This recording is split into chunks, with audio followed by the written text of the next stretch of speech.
ছাতিম গাছ ও একটি গুলঞ্চলতার বন্ধুত্ব হয়েছিল। কথা ছিল একসাথে বড় হব। একে অন্যকে বুকে আগলেও রেখেছিল।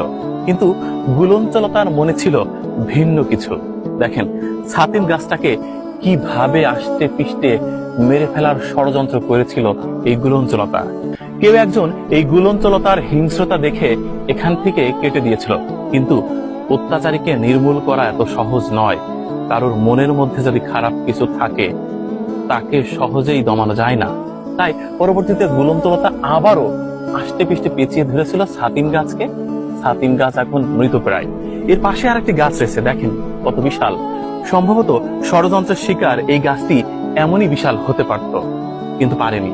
ওই যে, যদি আপনার কাছের মানুষ আপনার সাথে শত্রুতা করে, যদি কাছের মানুষ আপনাকে বুকে জড়িয়ে ধরার নামে নিঃশেষ করতে চায়, তখন আপনি কখনোই নিজেকে মেরে ধরতে পারবেন না।